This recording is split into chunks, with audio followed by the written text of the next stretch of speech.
ഈ വിമാന അപകടത്തിന് പിന്നാലെ പൈലറ്റുമാർ കൂട്ടത്തോടെ അവധിയെടുത്തു എന്ന് പറയുന്നുണ്ട്. അതോടൊപ്പം തന്നെ പൈലറ്റുമാർക്കെതിരെയൊക്കെയാണ് ആദ്യം പൈലറ്റുമാരുടെ തലയിൽ കെട്ടിവയ്ക്കാനാണ് ദുരന്തത്തെ നോക്കിയതെന്നൊക്കെയുള്ള പൈലറ്റുമാർക്കിടയിൽ വലിയ അമർഷം നിലനിൽക്കുന്നുണ്ട്. അഹമ്മദാബാദിൽ തകർന്നു വീണ ബോയിങ് 787 ഡ്രീംലൈനർ വിമാനത്തിൻ്റെ ആ അപകടത്തിന് ശേഷം 4 ദിവസങ്ങൾ കഴിഞ്ഞപ്പോൾ 100-ലധികം പൈലറ്റുമാർ അവധിയിൽ പോയി. എയർ ഇന്ത്യയുടെ 100-ലധികം പൈലറ്റുമാർ അവധിയിൽ പോയി എന്നൊരു വാർത്തയാണ് പുറത്തു വരുന്നത്. ഈ വിവരം കേന്ദ്ര വ്യോമയാന സഹമന്ത്രി മുരളീധർ മൊഹാൽ ലോക്സഭയിലെ ഒരു ചോദ്യത്തിന് മറുപടിയായി കൊടുത്തതാണ്. സ്വാഭാവികമായിട്ടും വിമാന അപകടം ഉണ്ടായതിന് തൊട്ടു പിന്നാലെ നടക്കുന്ന ഒരു പാർലമെൻറ്റ് സെഷൻ ആയതുകൊണ്ട് തന്നെ ആ അപകടത്തെക്കുറിച്ചുള്ള ഒരുപാട് ചോദ്യങ്ങൾ ഈ പാർലമെൻറ്റ് സെഷനിൽ ഉണ്ടാകും എന്നുള്ളതൊരു വസ്തുതയാണ്.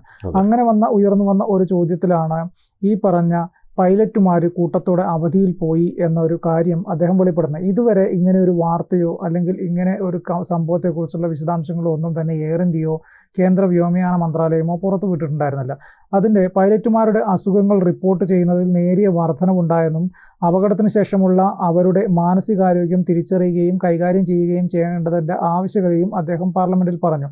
ജൂൺ 16 മാത്രം 51 കമാൻഡർമാരും 61 ഫ്ലൈറ്റ് ഓഫീസർമാരും അവധിക്ക് അപേക്ഷിച്ചതായി മന്ത്രി വ്യക്തമാക്കി. അതായത് ജൂൺ 12 ഈ അപകടം ഉണ്ടാകുന്നത്. അപ്പം 4 ദിവസങ്ങൾ കഴിഞ്ഞപ്പോൾ വിവിധ സെക്ഷനിലുള്ള ജീവനക്കാർ കൂട്ടത്തോടെ അവധിയിലേക്ക് പോകുന്നു. കാരണം ഞാൻ മനസ്സിലാക്കുന്നത് ഇവരുടെ ആരോഗ്യസ്ഥിതി കൃത്യമായിട്ട് പരിശോധിച്ച് അതിൻ്റെ റിപ്പോർട്ട് സമർപ്പിച്ചതിന് ശേഷമാണ് ഓരോ പൈലറ്റുമാരും ജോലിയിൽ പ്രവേശിക്കേണ്ടത്.